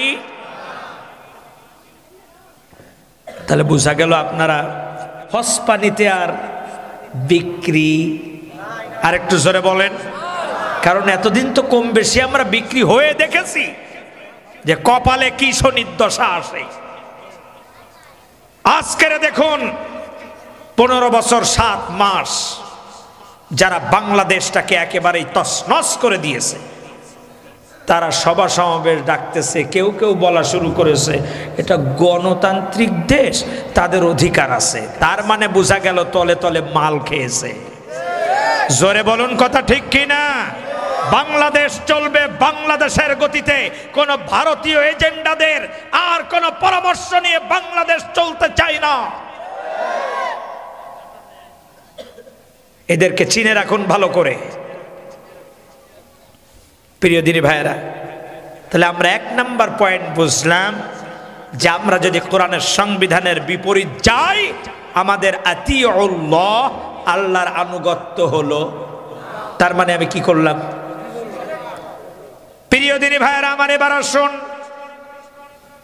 আল্লাহ সুবহানাহু ওয়া তাআলা কুরআনুল কারীমের ভিতরে বলছেন মিল্লাতা আবিকুম ইব্রাহিম হুয়া সাম্মাকুমুল মুসলিমিন। খেয়াল করতেছেন কথাগুলো? মিল্লাতা আবিকুম ইব্রাহিম, আল্লাহর কোরআন বলছে যে মুসলিম মিল্লাতের জাতির পিতা। এই সবাই জোরে বলেন, মুসলিম মিল্লাতের জাতির পিতা। এটা কি সিলেকশন কে করে দিয়েছেন? এখন যদি আমরা চিন্তা করি যে আল্লাহ ওটা নির্বাচন করে দিয়েছেন, থাক, ঠিক আছে, অসুবিধা নেই, আমাদের ভিতর থেকে আমরা একজনকে বানায় নেই, ওটা আছে, এটাও থাকবে। বানানোর ক্ষমতা কারো আছে? আরো জোরে বলেন, বানানোর ক্ষমতা কারো আছে? কারণ আল্লাহ যেখানে কলম মেরেছেন ওই জায়গায় কলম ছোঁয়ানোর মতন, ওই পয়েন্টের উপরে ফুল স্টপ দেওয়ার মতন ক্ষমতা পৃথিবীর কাউকে কে দেয় না। তাহলে মিল্লাতা আবিকুম ইব্রাহিম, আল্লাহ বলছেন মুসলিম মিল্লাতের জাতির পিতার নাম কি? আর একটু জোরে বলেন, ইব্রাহিম আলাইহিস সালাম। এটা সিলেকশন কে করলেন? আল্লাহ নিজে। তাহলে এখন বলুন তো, এই জায়গায় যখন আমি আর একজনকে জাতির পিতা হিসেবে বসাবো, তখন আমি কি আতিউল্লাহ, আল্লাহর আনুগত্য করলাম? তার মানে এই জায়গাটায় আমি কি করেছি? কুফরি করে বসে আছি। 15 বছর 7 মাসে জাতির পিতা একটার ঘাপানে তো অস্থির, শেষ পর্যন্ত মাথা গেল ভাঙতে না পেরে আমার দেশের যুবক ছেলেরা জাতির পিতার মাথার উপর প্রস্তাব করে দিল। করে নাই? আবার বর্তমান দেখছি কেউ কেউ নতুন করে জাতির পিতা ঘোষণা করতেছে। কথা বলেন না কেন? তাহলে আল্লাহ বলছেন মিল্লাতা আবিকুম ইব্রাহিম। এই ভাইয়েরা ভালো করে শোনেন, যদি কারো রাগ হয়, যে মিল্লাতা আবিকুম ইব্রাহিম, যে তোমাদের মুসলিম মিল্লাতের জাতির পিতা কেডা? ইব্রাহিম আলাইহিস সালাম। তাহলে ইব্রাহিম ব্যতীত আর কাউকে জাতির পিতা শিরক, কাউকে জাতির পিতা বলে ঘোষণা করলে, মনে মনে ভালোবাসলে, মনে মনে সমর্থন করলে, সে আর মুসলমান থাকে না। কারণ এটা মনোনীত কে করেছেন? আরো জোরে বলেন। দ্বিতীয়বারের জন্য যাকে জাতির পিতা বলে ঘোষণা করছেন, আমরা তাকে শ্রদ্ধা করি, ভালোবাসি, সম্মান করি। আমাদের এদেশের বিজ্ঞ আলেমরা তাকে শ্রদ্ধার জায়গায় রেখেছিল। নব্য লাফালাফি যারা করছেন, তার সম্মান নষ্ট করার জন্য অবাঞ্ছিত এই ধরনের উল্টাপাল্টা ঘোষণা দিয়ে আওয়ামী লীগের মতন আপনারাও ধ্বংস হওয়ার মতন রাস্তা তৈরি করেন না। প্রিয় ভাইয়েরা আমার, এরপরে আবার শুনলাম আমাদের পরিচয় আমরা বাংলাদেশি, আমরা মুসলমান, এটা হলো দ্বিতীয় পরিচয়। দেখেন নাই? একটু ভালো করে বলেন। তা আমার পরিচয় আমি বাংলাদেশি, আমি বাঙালি, এটা আমার প্রথম পরিচয়, ধর্মীয় পরিচয় পরে। খুব ভালো কথা। তা তোমার এত যদি বাঙালি হিসেবে পরিচয় দিতে ইচ্ছা করে, তাহলে পাশা গুটায় বিদেশে ছিলে কেন? দেশের মাটিতে আমাদের মতন তুমিও হাজিরা দিতে, জেলে থাকতে, বাইরে যে পড়ে আসো কেন? কোরআনের পাখিদের মতন তুমিও দেশে বসে জীবন দিতে, জেলের কাস্টুরিতে থাকতে, বুঝতাম তুমি সত্যিকারে একজন দেশপ্রেমিক। ভয় পাচ্ছেন নাকি? কারণ ইসলাম নিয়ে, কোরআন নিয়ে যদি কেউ বাজে মন্তব্য করে বাংলার জমিনে তার আর ঠাঁই হবে না। জোরে বলুন ঠিক কিনা? আমার ভাইয়েরা যেভাবে জীবন দিয়েছে আমরাও জীবন দেওয়ার জন্য প্রস্তুত, কিন্তু যত সময় পর্যন্ত দেহে এক ফোঁটা রক্ত আছে কোন নাস্তিকের বাচ্চাকে আমরা ছেড়ে দেব না। অনেক জ্বালায়ছো, তোমাদের খবর আমরা খুব ভালো করে জানি যে তোমাদের দৌড় কদ্দূর। ভালো হয়ে যাও, একতাবদ্ধভাবে কাজ করি, আসো অগুছানো দেশটাকে একসাথে সাজায় আসো। আমি ভোলাবাসীকে বলতে চাই, যারা ইসলাম বিদ্বেষী এই ধরনের কুরুচিপূর্ণ কথা বলে ওই দলকে ডিভোর্স দেন। ওই দলকে কি করবেন? ডিভোর্স দেওয়া আপনার জন্য ফরজে আইন, ওকে তালাক দেওয়া আপনার জন্য ফরজে আইন। কিয়ামতের ময়দানে নাই তো আসামি হতে হবে, এতে কোনো সন্দেহ নাই। আমি তো এত নিম্ন ভাষায় এতদিন কথা বলিনি, বর্তমান না বলে আর পারছিও না, কারণ আল্লাহর কাছে আমার জবাবদিহিতা আছে। আল্লাহ বলবে, বেটা এগুলো দেখার পরেও তুই কেন জাতিকে সাবধান করো নাই? প্রিয় দিনী ভাইরা আমার, এবার বলুন তাহলে মুসলিম মিল্লাতের জাতির পিতা কে?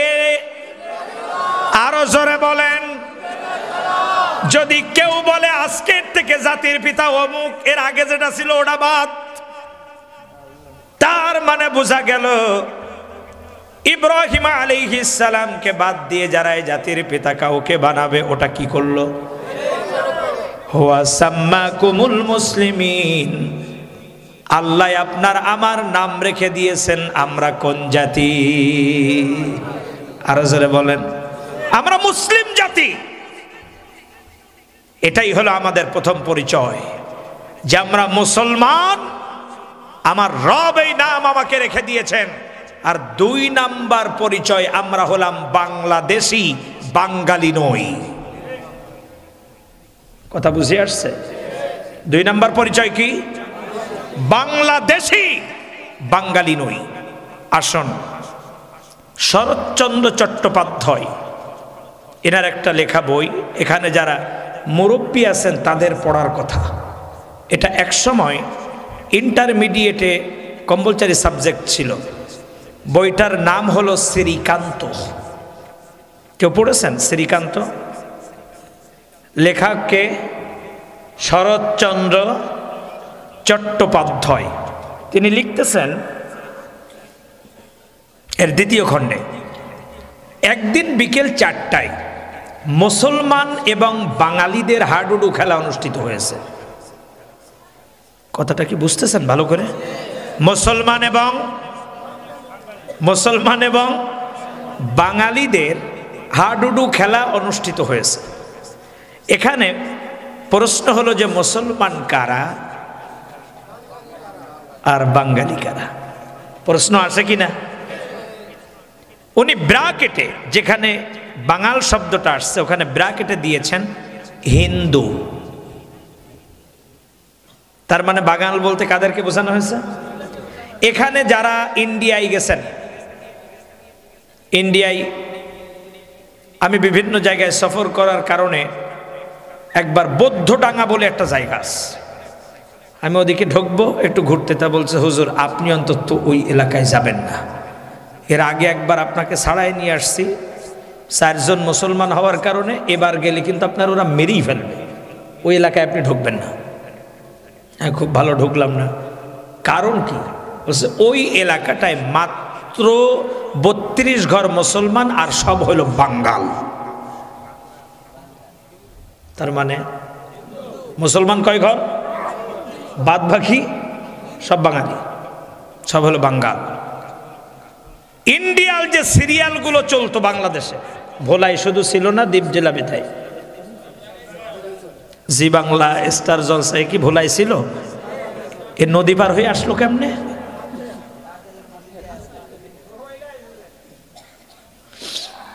এবার দেখুন এখানে যে সিরিয়ালগুলো ছিল, হিন্দু বাড়িগুলো মুসলিমদের বাড়িগুলোকে কি বাড়ি বলতো বলেন তো?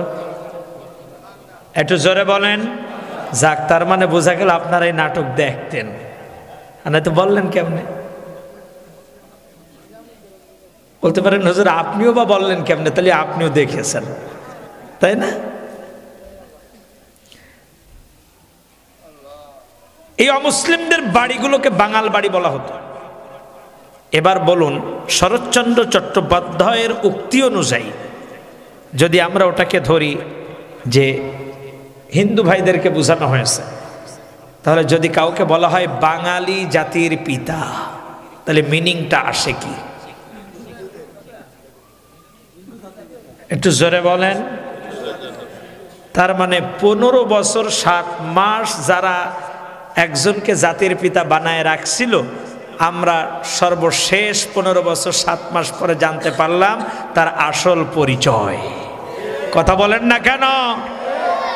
সেজন্য বর্তমান যারা আবার নতুন জাতির পিতা বানাচ্ছেন বাঙালিদের, এটা বানিয়ে তার দেশের জন্য যে ত্যাগ তিতিক্ষা তিনি যা করে রেখে গেছেন, পুনরায় এই সম্মানিত মানুষটাকে এইভাবে অসম্মান করার জন্য আপনারা প্রস্তুত করেন না। অনুরোধ আপনাদের কাছে। তবে শুনে রাখুন, যারা ইসলামিক দল নিয়ে উল্টোপাল্টা করছেন, কথা বলছেন, আল্লাহ চাহে তো শত শত শহীদের রক্তে ভেজা বাংলার জমিনে আগামী নির্বাচনে কোরআনের দলই ক্ষমতায় যাবে ইনশাআল্লাহ, যদি আপনারা পাশে থাকেন। যদি 500 টাকায় বিক্রি না হয়, যদি 2 কাপ চাতে যদি নরম না হয়। নরম হবেন না তো? একটু জোরে বলেন, নরম হবেন না তো? কে কে হবেন হাত তোলেন।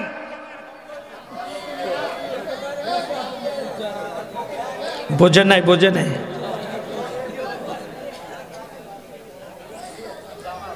তাহলে আমরা বুঝতে পারলাম আল্লাহ রাব্বুল আলামিন আপনার আমার জন্য যে নেতা নির্বাচন করে দিয়েছেন, এর বাইরে গেলে আমার ঈমান, আমি মুসলমান, এটার ব্যাখ্যা দিব না। আসুন 2 নম্বর পয়েন্ট। তাহলে এত সময় বললাম আতিউল্লাহ, আল্লাহ তাআলা যেগুলো আপনার আমার জন্য নির্ধারণ করে দিয়েছেন, এর বাইরে কোনো কিছু চিন্তা করলেই আমি কি করব? আমি কি তাহলে আর মুসলমান থাকলাম? 2 নম্বর হলো আতিউর রাসূল। নবী করিম সাল্লাল্লাহু আলাইহি ওয়াসাল্লামের আনুগত্য। আল্লাহর হাবিবের কিন্তু ভালোবাসার কথা বলা হয় নাই, কিসের কথা বলা হয়েছে? আনুগত্যের কথা। প্রিয় দিনী ভাইয়েরা আমার, এই জায়গায় আল্লাহ বলছেন আতিউর রাসূল, রাসূল সাল্লাল্লাহু আলাইহি ওয়াসাল্লামের আনুগত্য। কিন্তু আপনি আমি এমনও ভাইদেরকে দেখি, আমি অমুক নেতার আদর্শের সৈনিক, বলে কিনা?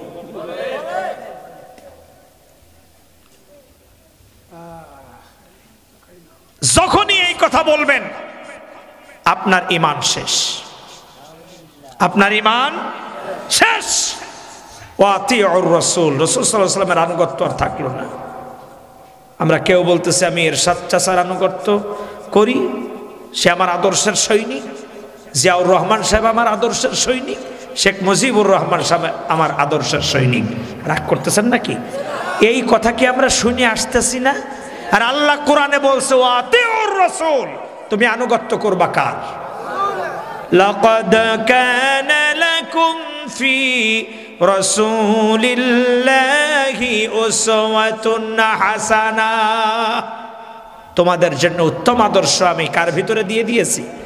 মুহাম্মদ সাল্লাল্লাহু আলাইহি ওয়াসাল্লামের ভিতরে। তোমাদের নেতা মুহাম্মাদুর, একটু জোরে বলেন, তোমাদের নেতা মুহাম্মদ সাল্লাল্লাহু আলাইহি ওয়াসাল্লাম। এটাকে সিলেকশন কে করেছেন? মনোনীত কে করেছেন? নির্ধারণ কে করেছেন? তাহলে এই জায়গায় যদি আমি আমার আব্বারে বসাই, এই জায়গাটায় যদি আমি আমার দাদারে বসাই, চাচারে বসাই, ভাবিরে বসাই, ঈমান থাকবে? খুব সাবধান এই জায়গাটা। যারে তারে নেতা মানা যাবে না।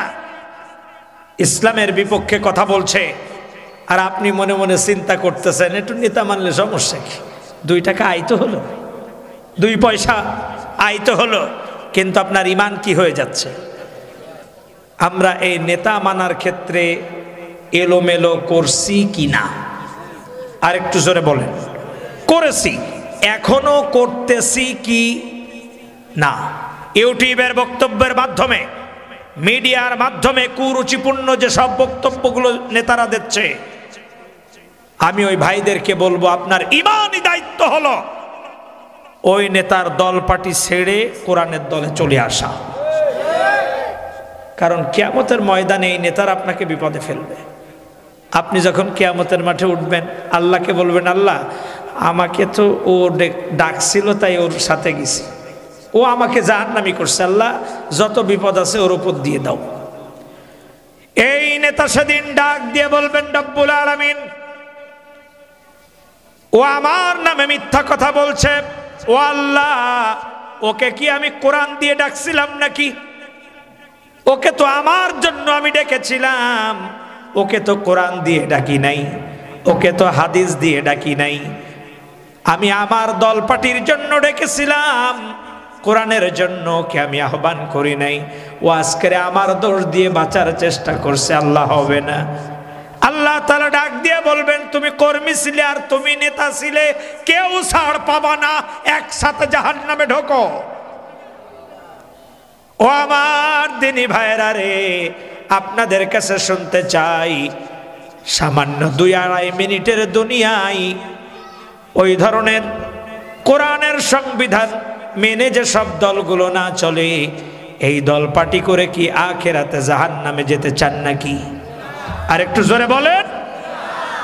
এখন বলতে পারেন, হুজুর তাহলে আপনারা যারা ইসলামিক দল করেন, আপনারা কি ইসলামিক দল করলে সব জান্নাতে চলে যাবেন, এই সিওরিটি দিচ্ছেন? শুনুন কথাটা, আমরা আপনাকে জান্নাতে যাওয়ার গ্যারান্টি দিচ্ছি না, কিন্তু এই গ্যারান্টি দিতে পারি যে আপনাকে জান্নাতের রাস্তা দেখায় দিতে পারি যে এইটা হলো জান্নাতের রাস্তা। বাংলাদেশে যত ইসলামিক দল আছে, কারো জন্য নির্ধারিত নির্দিষ্ট কোনো জান্নাতের কক্ষ নেই বরাদ্দ, কিন্তু ইসলামিক দল তারা আপনাকে ইহদিনাস সিরাতাল মুস্তাকিমের এই রাস্তায় এই উঠায় দিয়ে আপনাকে দেখায় দিবে যে এই রাস্তার ডাইনেও যাবে না, বামেও যাবে না, যাবে কোথায়? সোজা হাঁটো। সোজা হাঁটতে পারলেই এই রাস্তার মাথায়, এই গলির মাথায় তোমার জন্য অবস্থান করতেছে আল্লাহর, আর একটু জোরে বলেন, আল্লাহর জান্নাত। এই সোজা হেঁটে চলে যাও, ডাইনেও যাবে না, বামেও যাবে না। তাহলে করতেছো কিনা? আপনি যে দলটা করেন, আপনার নেতা কয়দিন খবর রেখেছে যে আপনি নামাজ পড়লেন কিনা? যে নেতা আপনার হাতে রেভলভার, অস্ত্র, হকি স্টিক এগুলো তুলে দিয়ে আর একজনকে মারার জন্য, আর এক মায়ের বুক খালি করার জন্য আপনাকে আদেশ করছে, কই সে নেতা তো একদিনও বলে নাই যে হাতে আপনার অস্ত্র তুলে দিল সেই হাতে একটা কোরআনের কপি দিয়ে বলে নাই, বেটা এই কোরআনটা একটু অর্থ সহ পড়ে দেখো। কোন নেতার পেছনে দৌড়াচ্ছেন? যে নেতা আলেমদেরকে মৌলবাদী বলে গালি দেয়, এখনো কোন নেতার পেছনে দৌড়াচ্ছেন? যে নেতা বলছে যে ইসলামিক দলগুলো সব কলেজ, বিশ্ববিদ্যালয়, মন্ত্রণালয় সব দখল করে নিয়ে যাচ্ছে, যাবে তো, এটাই স্বাভাবিক। কারণ ইসলামিক দলের ভিতরে তো শিক্ষিত মানুষ আছে, কথা বলেন না কেন? আমাদের নামে বলছে না একজন নেতা, ওর নাম ধরে এই শত শত হাজার হাজার মানুষের সামনে ওরে আমি ইজ্জত দিতে চাই না, সেই জন্য নামটা ধরছি না। আপনারা তো দেখেছেন যে মন্ত্রণালয় কাদের দখলে?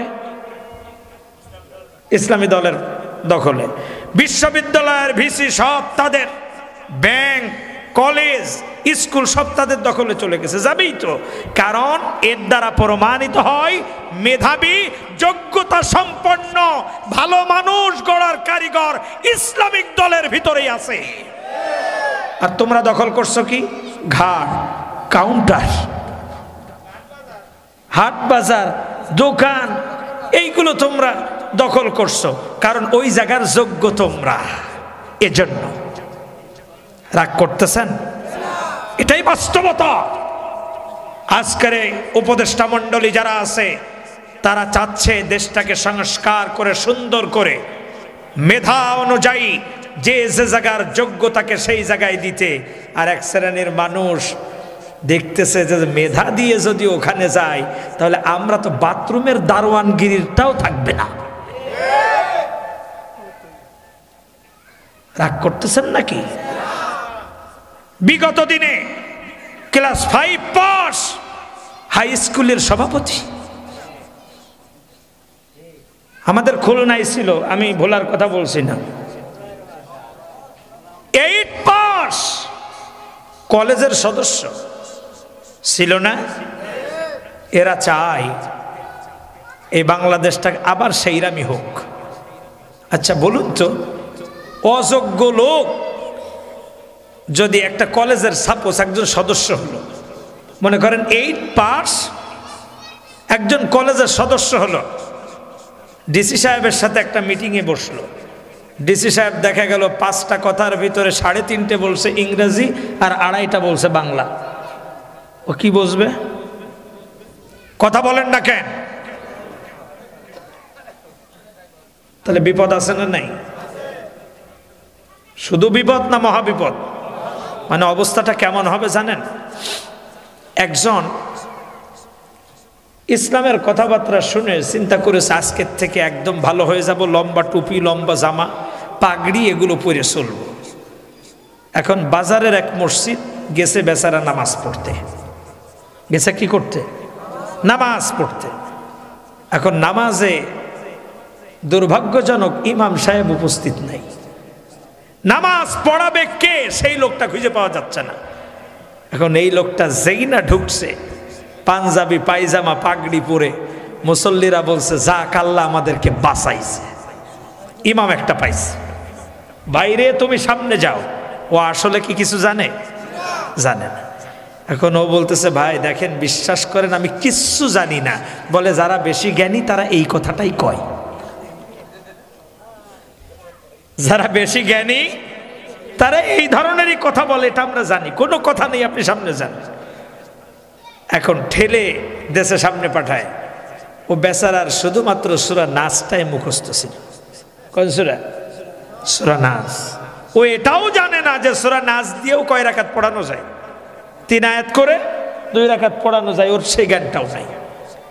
এবার যখন সামনে গেছে, সামনে যাওয়ার পরে প্রথম রাকাতে সূরা নাস শেষ করে সেজদায় গেছে। সেজদায় যাওয়ার পর আস্তে করে মাথা উঁচু করে দেখতেছে সবাই তো সেজদায় পড়ে আছে। ও আস্তে করে ঠান্ডা মাথায় বের হয়ে চলে গেছে। কোথায় গেছে? বাইরে চলে গেছে। এখন মুসল্লিরা তো সেজদায় পড়ে আছে। মুসল্লিরা মনে মনে ভাবতেছে আল্লাহর ওলিদের সেজদা তো এরামই লম্বা হয়। আল্লাহর ওলিদের সেজদা এমন লম্বা হওয়াটাই স্বাভাবিক।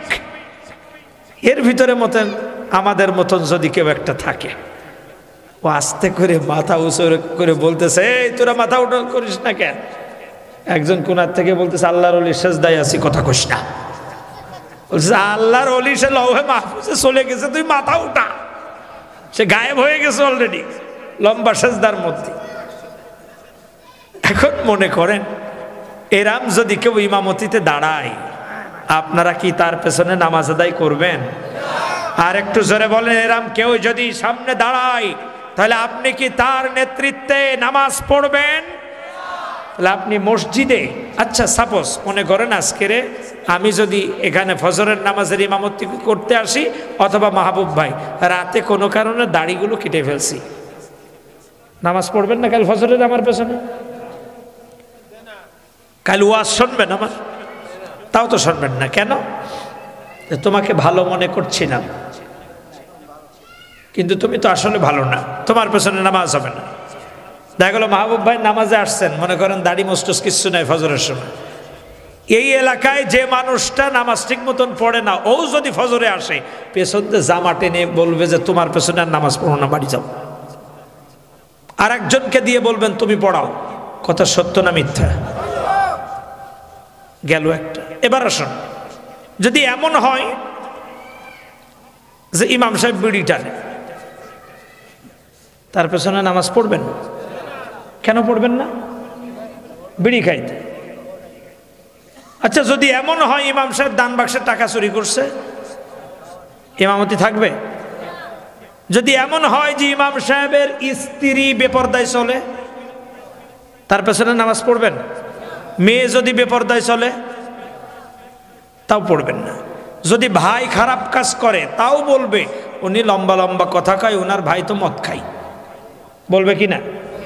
তার মানে একজন নামাজের ক্ষেত্রে, নেতা নির্বাচনের ক্ষেত্রে এতটাই আমরা সচেতন, অথচ সমাজ পরিবর্তনে যেখানে কোটি কোটি টাকা বিজনেস চলবে, আসবে যাবে, সেই নেতা নির্বাচনের সময় দাঁড়িয়ে আছে কিনা দেখার দরকার নাই, সিগারেট খায় কিনা দেখার দরকার নাই, সাদাবাজি করে কিনা দেখার দরকার নাই। এতদিন এই ভুল যা করেছি, নেক্সট টাইম এই ভুল আমরা আর করতে চাই? আর একটু জোরে বলেন, এই ভুল আর আমরা করতে চাই? কে কে করবেন না শেষে দুহাত তুলে আল্লাহকে দেখান।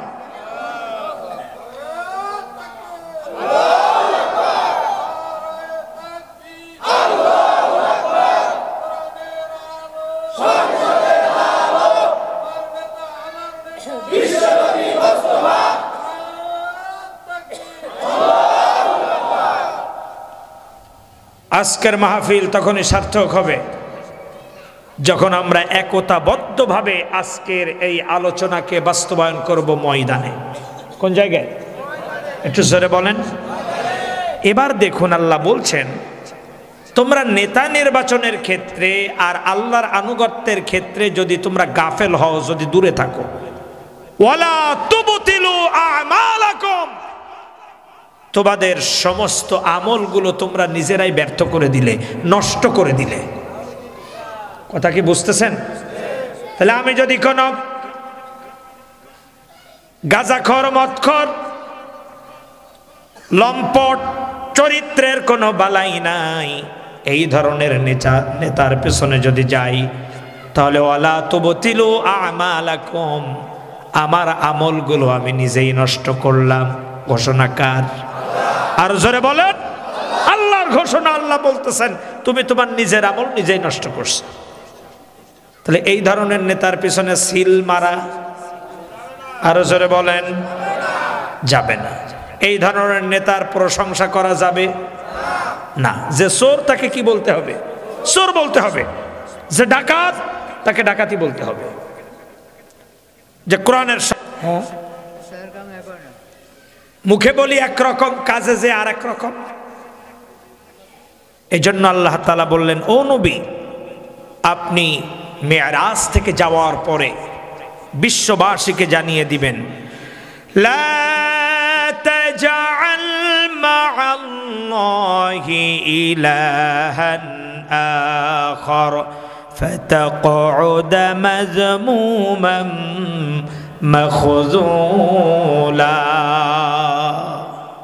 খবরদার তারা যেন কি না করে, শিরক। আরো জোরে বলেন, তারা যেন শিরক না করে। কেন করবে না? ইন্না শিরকা লা যুলমুন আযীম, শিরক হলো মস্ত বড় জুলম, এর মতন জুলম আর নাই। তো আমরা আমাদের কথা, কাজে, মৌন সম্মতির ভিতরে কোনো না কোনো জায়গায় এটা টাচ করেছি। এতদিন শুধু জানতাম যে গাছের গোড়ায় সেজদা দেওয়া, মাজারে যে সেজদা দেওয়া, এটাই মনে হয় শিরক, কিন্তু তা নয়। এক কথাই বুঝে নিবেন, আল্লাহ যেটা মনোনীত করেছেন, যেটা আল্লাহ নির্ধারণ করেছেন, আল্লাহ যেটাকে সিলগালা করে দিয়েছেন যে এর বাইরে যাওয়া যাবে, এর বিপরীত কিছু তৈরি করাটাও মনে রাখবেন। তাহলে আমরা আজকের মেরাজের কয়টা পয়েন্ট জানলাম? একটু জোরে বলেন। কই দুইটা? এত সময় একটার উপরে কথা হয়েছে। কয়টা? একটার উপরে কথা বলছি মাত্র। এখন এই 14টা শেষ করতে গেলে আজকের অর্ধেক শেষ করতে হবে, তাতে আনুমানিক রাত 3টে বাজবে। থাকবেন তো? ফজরের নামাজ পড়বেন না তো? ফজর পড়বেন।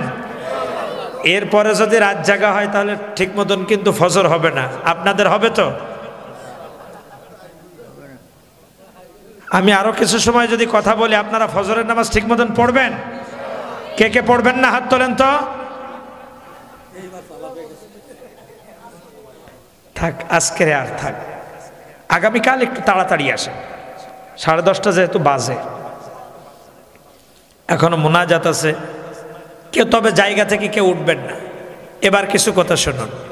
সে কথাটা হলো, আগামীকাল এই 14টা পয়েন্ট যদি শেষ করতে হয়, 1 নম্বরে আমার আসতে হবে স্টেজে তাড়াতাড়ি, আর আপনাদের আসতে হবে দেরি করে।